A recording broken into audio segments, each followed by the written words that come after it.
আসসালামু আলাইকুম। আপনারা সবাই দেখেন, আমি আপনাদের বিপদে সবার বিপদে পাশে থাকার চেষ্টা করি। ওর একটা বাবু হয়েছে, সে খুব অসুস্থ, সবার কাছে দোয়া চাই। শুধু আপনাদেরকে একটু কথা জানাই, আপনারা শুধু সুন্দর হাসপাতাল দেখে কোনো রোগী ভর্তি করাবেন না, হাসপাতালের সৌন্দর্য দেখে ভর্তি করাবেন না।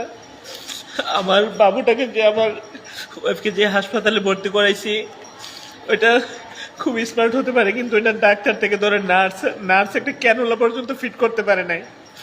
এবং ডাক্তারদেরকে সারা রাত্রব্যাপী বলছি যে বাবু দুধ খাচ্ছে না, কিন্তু তারা কোনো খবর নেয় না। যখন বাচ্চা যখন শ্বাস বন্ধ হয়ে গেছে তখন তারা আসছে। আমি আপনাদেরকে বলি, আমি তো আপনাদের বিপদে প্রায় অনেক বিপদের কাছে থাকার চেষ্টা করি। ওর বাবুটার জন্য আপনারা একটু দোয়া করবেন।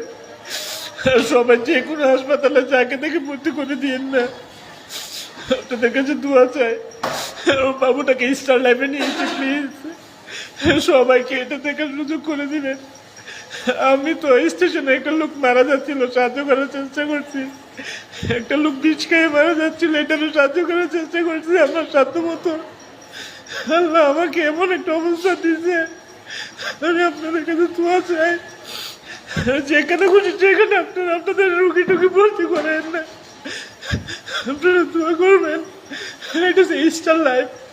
তাদেরকে সারা রাত ব্যাপী বলছি, নার্স ডাক্তার দেখেন আমার বাবুটা দুধ খাচ্ছে না, কথা বললে না ভালো করে, নাভিটাও পরে নাই। ডাক্তার একবারও জিজ্ঞাসা করে নাই 3 দিন হয়ে গেছে ওর নাভিটা পড়ছে কিনা, শুকাইছে কিনা, একটু জিজ্ঞাসা করে নাই। আমি আপনাদের কাছে দোয়া চাই, আমার অবস্থা ভালো না, আপনাদের কাছে দোয়া চাই। সবাই দোয়া করবেন, দোয়া চাই সবাই। আর সবাই এই জন্য এরকম যেন কারোর পরিস্থিতি না হয়, যে কোনো হাসপাতাল যেন না যায়।